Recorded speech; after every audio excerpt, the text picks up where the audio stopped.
그날 저녁, 추석 명절의 따뜻한 불빛이 서울의 고급 아파트 거실을 밝히고 있었지만 공기는 얼음처럼 차가웠다. 아버지가 나를 노려보며 손가락으로 문을 가리켰다. 지은아, 너 같은 쓸모없는 놈은 거리로 나가서 살아봐라. 그 목소리는 친척 15명이 둘러앉은 식탁을 울렸다. 고모가 젓가락을 떨어뜨릴 만큼 컸다. 어머니는 그저 고개를 숙인 채 침묵했다. 막내 여동생 지혜는 냅킨 뒤로 미소를 숨기며 나를 바라봤다. 나는 자리에서 일어나 코트를 집어들고 문을 열고 나갔다. 그들은 나를 완전히 파괴했다고 생각했다. 하지만 그들은 내가 이미 300억 원의 자산을 가진 사람이라는 걸 몰랐다. 3주 후, 나는 그들의 집을 소유하게 됐다. 이야기를 거꾸로 돌려보자. 내 이름은 김지은. 겉으로는 우리 가족은 완벽해 보였다. 명절 카드 사진, 맞춤 한복, 그 모든 쇼, 부모님은 체면을 최우선으로 삼는 분들이었다. 하지만 문 닫힌 집 안에서는 달랐다. 지혜는 항상 황금 같은 아이였다. 피아노 학원, 과외 선생님, 유럽 여름 캠프. 나는 집안일과 지혜가 좋은 본보기가 돼서 다행이라는 잔소리만 들었다. 12살 때 내가 처음으로 코딩을 배워 직접 만든 앱을 아버지께 보여드렸다. 3주 걸린 작품이었다. 자랑스러웠다. 아버지는 5초쯤 쳐다보시더니 그럭저럭 괜찮네 라고 하시고, 하지만 지혜가 지역 피아노 대회에서 1등 했다라고 덧붙이시며 돌아서셨다. 그게 패턴이 됐다. 내 모든 성취 뒤에는 하지만 지혜가 붙었다. 내가 뭔가 이룬 걸 공유하려 할 때마다 대화는 지혜 쪽으로 흘렀다. 나는 그들의 틀에 맞지 않았다. 지혜가 가족 사진에서 포즈를 취할 때 나는 밤늦게까지 홀로 프로그래밍을 배우며 시스템을 자동화했다. 16살, 다른 애들이 학교 축제 사진을 SNS에 올릴 때 나는 첫 온라인 프로젝트를 올렸다. 가족은 그걸 이상한 취미라고 불렀다. 대학을 중퇴하고 첫 스타트업을 시작했을 때 그들은 나를 창피하다고 했다. 어머니는 울었지만 나 걱정 때문이 아니라 골프 클럽 친구들에게 어떻게 설명할지 때문에. 그들은 내가 뭘 만드는지 묻지 않았다. 오직 이 남들 눈에 어떻게 보일까만 물었다. 32살이 됐을 무렵 지혜는 부모님이 원하는 모든 게 됐다. 세련되고 매력적이며 방을 가득 채울 만큼 시끄럽다. 나는 그들이 무시하는 모든 게 됐다. 조용하고 독립적이며 기대에 맞춰 자신을 작게 만들지 않았다. 그들에겐 나는 회사를 키우는 게 아니라 인터넷에서 장난질 하는 거였다. 성공이 아니라 고생이었다. 그 추석 저녁은 새로울 게 없었다. 모욕, 속삭임, 나를 테이블 끝자리에 앉히는 것처럼 존재를 지우는 행위. 평생 그랬다. 하지만 그날 밤 내 안에 무언가가 깨졌다. 모욕 때문이 아니었다. 더 나쁜 걸 견뎌왔으니까? 그들이 진실보다 자기들 버전의 나를 쉽게 믿는다는 사실 때문이었다. 그 방에 20명이 있었다. 한 명도 의문을 제기하지 않았다. 한 명도 부모님이 틀릴 수 있지 않을까 물어보지 않았다. 서울로 돌아온 내 펜트하우스는 다른 세상 같았다. 바닥부터 천장까지 유리창, 끝없이 펼쳐진 도시 불빛. 내 손으로 쌓아 올린 모든 것 하지만 그들의 목소리가 머릿속에 메아리 쳤다. 봉합됐다고 생각한 상처를 긁어대는 소리. 나는 계속 자문했다. 내 삶에 대해 아무것도 모르는 사람들이 왜 그렇게 자신있게 정의할까? 아직 몰랐지만 그 테이블에서의 잔인함은 시작이었다. 진짜 무너짐은 가족이 나를 온전한 존재로 원하지 않았다는 걸 인정하는 순간부터였다. 추석 후 며칠은 공허했다. 회의, 전략 통화, 제품 리뷰, 평소처럼 날카롭게 처리했다. 하지만 마음은 포항의 그 테이블로 돌아갔다. 아버지의 목소리가 울리는 방식, 어머니가 눈 하나 깜짝하지 않는 방식, 지혜가 평생 이 순간을 기다린 듯 바라보는 방식. 모욕은 전달될 때 끝나지 않는다. 여진이 있다. 내 여진은 3일 후 왔다. 부엌에서 물이 끓기를 기다리다 핸드폰이 울렸다. 사촌 언니 수진의 메시지. 가족 중 유일하게 나를 사람 취급한 사람. 지은아, 말해야 할 게 있어? 어머니가 말 돌리고 계셔 위가 조여왔다. 무슨 말?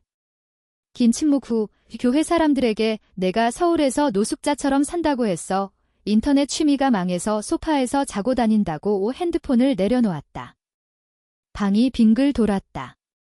노숙자, 소파 생활, 실패한 삶, 나를 쫓아낸 게 끝이 아니었다.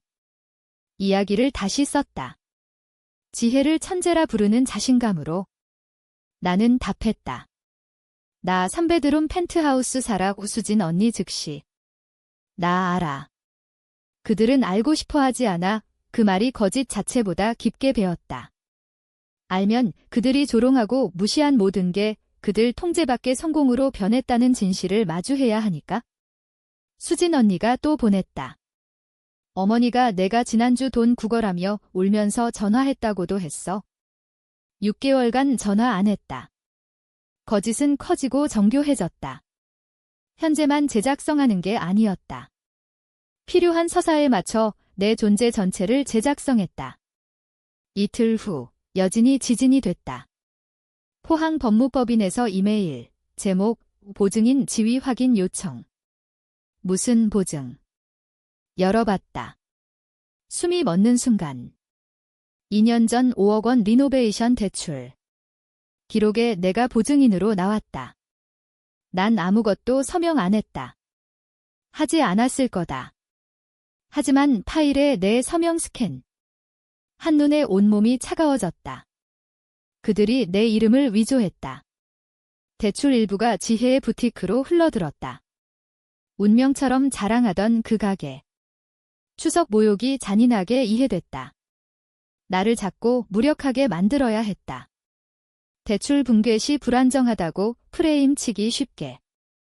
부엌의 고요 속 도시 불빛이 유리에 반짝이며 진실이 혈관에 얼음처럼 스며들었다.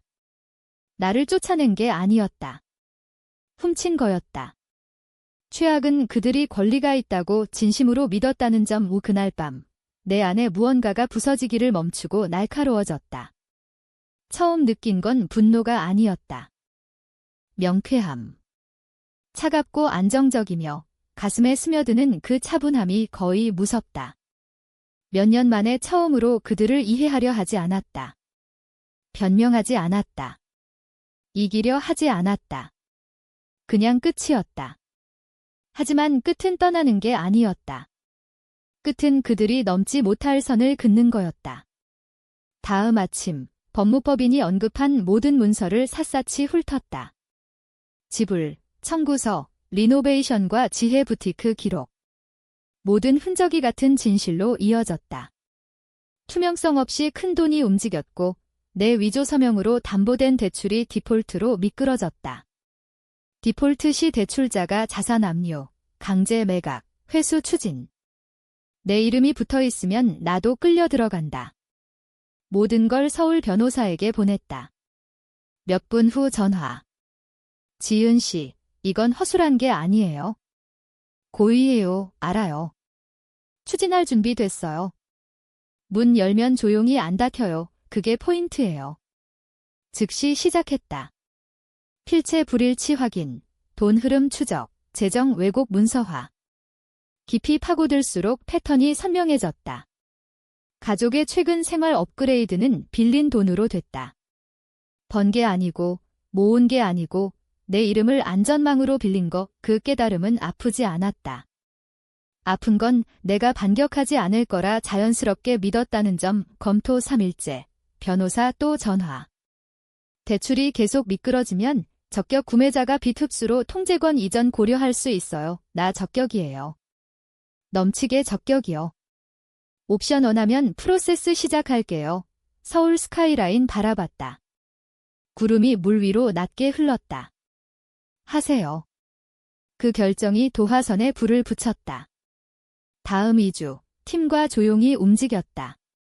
디폴트 시 대출 법적 인수 위치 잡기, 재산과 재정 결정권 레버리지. 복수적이지 않았다. 보호였다. 내 삶, 명성, 일. 그들이 만든 혼란에 끌려들면 어떻게 풀릴지 내가 통제하겠다는 거. 과정 내내 가족 중 누구도 전화 안 했다.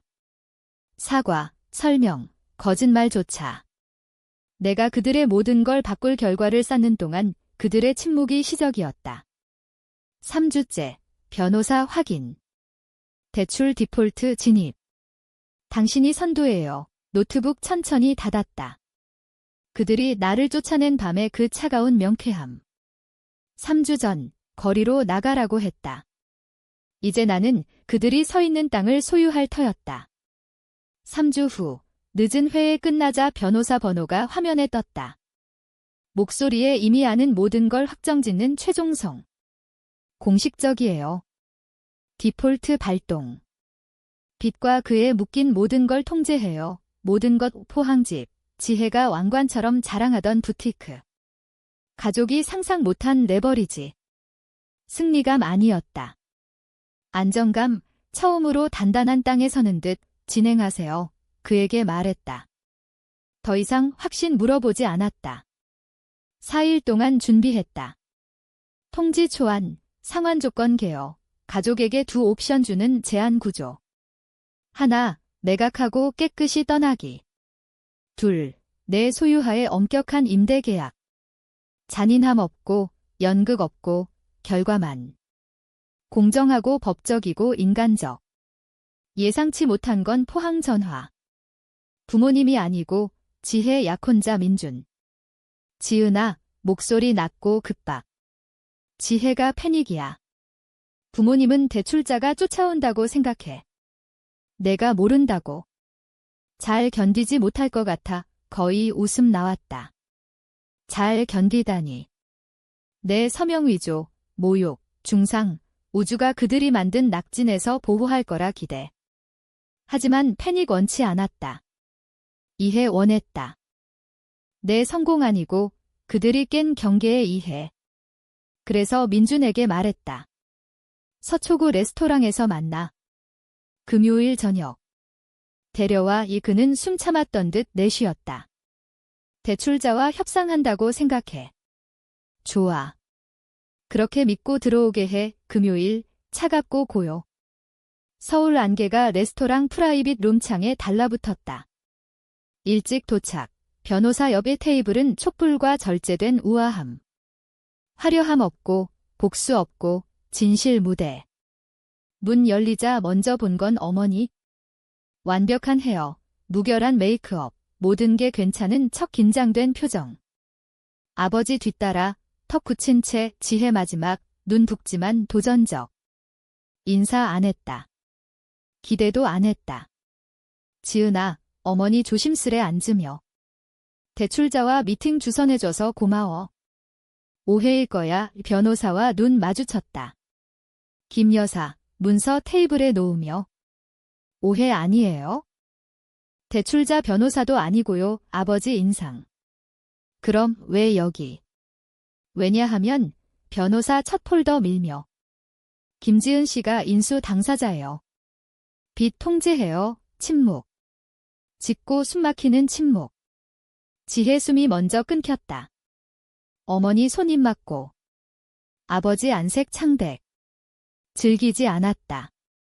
그냥 진실 착지 보는 거. 아버지 회복해 문서 가리키며.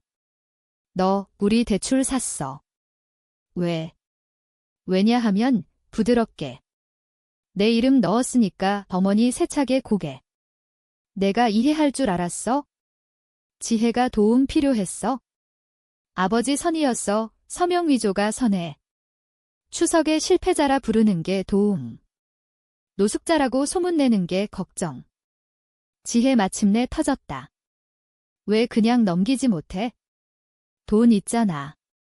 이게 필요 없잖아. 잘못된 이야기로 들어온 낯선이 보듯 봤다. 맞아. 필요 없어. 필요한 건 내 이름이 가라앉는 대출에 묵이지 않은 거. 변호사 다음 문서 밀었다. 조건이에요. 재산 매각하고 빚 완전 해결. 아니면 매각 안 하고 지은 씨 소유로 임차인 돼요. 엄격한 임대 계약. 우리 집을 세줘야 해. 아버지 속삭임. 더 이상 당신들 집 아니에요. 정정. 지혜 믿기지 않고 분노로 노려봤다. 모든 걸 망치네. 아니, 말했다. 너희가 시작한 걸 끝내는 거야. 어머니 조용히 흐느꼈다. 죄책감 아니고 남들 감탄하던 3일을 두려움. 우린 내 가족이야. 목 매며. 어떻게 우리한테 이럴 수 있어? 앞으로 몸 기울이며 목소리 안정. 너희가 가르쳐줬어. 나를 쫓아낸 밤 거리로 나가라고 했지? 쓸모 없다고. 아무것도 없다고. 하지만 진실은 너희가 날 전혀 몰랐다는 거 그걸 가라앉히고 계속. 벌 주러 온 거 아니야? 내 선택 아니던 선택들로부터 분리되러 온 거 바버지 떨리는 숨 내쉬며 분노가 날 것으로 녹아. 우리한테 뭐 원해? 아무것도 말했다. 사과 아니고 고백 아니고 책임만.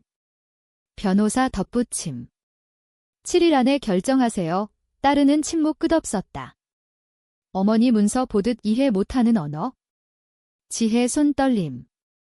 아버지 들어올 때보다 10년 늙은 듯 마침내 지혜 다시 목소리 깨지며. 이게 내 새 출발이었어. 부티크가 모든 거였어. 사기 위해 세운 거야. 조용히.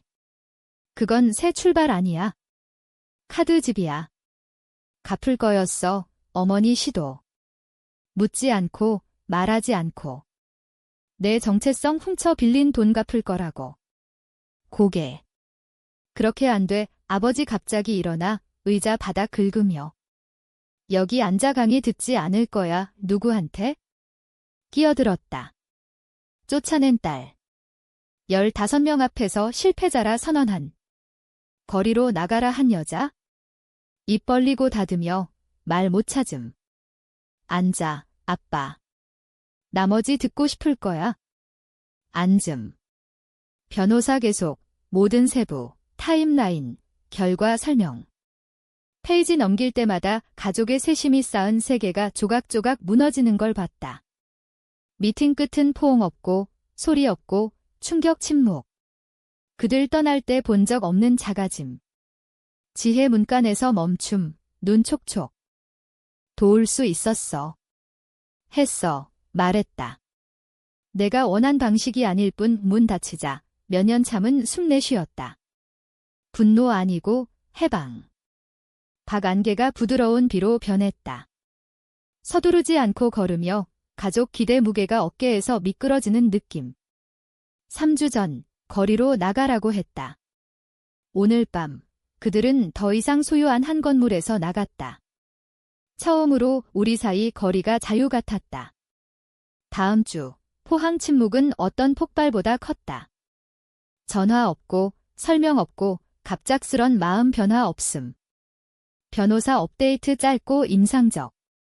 망설임, 상담, 크롤홀 없음 깨달음. 그 집에 앉아 버릴 가구 보며 방이 일시적 느껴질 상상. 지혜 부티크에 서서 벌지 않은 성공 안 지속된다는 이해. 7일째 마감 직전 결정 도착. 매각 선택.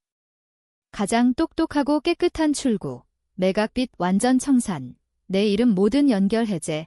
그들 도시 건너 작은 곳으로 다운사이즈 충분. 누구도 파괴되지 않았고 절망 안 남음. 몇 년 무시한 경계 안에서 살아야 할 뿐 지혜 부티크 전환 생존 안함. 빌린 돈 흐름 없이 한 달만 문 닫음. 온라인의 새 시작 모호 메시지. 진실 언급한 부모님 지배하던 사교계 물러남. 큐레이션 이미지 조용히 겸손으로 대체. 아이러니 놓치지 않았다. 평생 나 부족하다고 했는데 이제 그들이 부족함을 배움. 나. 승리 아니었다. 안정과 온전함. 서울 일상, 내 삶으로 돌아감.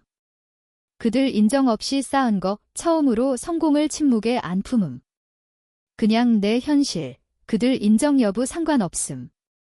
때론 자신 보호 소리 안 나 혼란 따라오지 못할 만큼 단호한 평화 선택. 그 저녁 후 말 안 함, 그게 치유 가장 선명한 신호. 더 이상 아프지 않은 침묵. 그들 기대, 판단, 제작성 이야기 형성 안 된 삶 싸움. 내 같이 토론 안 되는 3, 6개월 후 수진 언니 전화. 아기 낳음. 딸 만나자.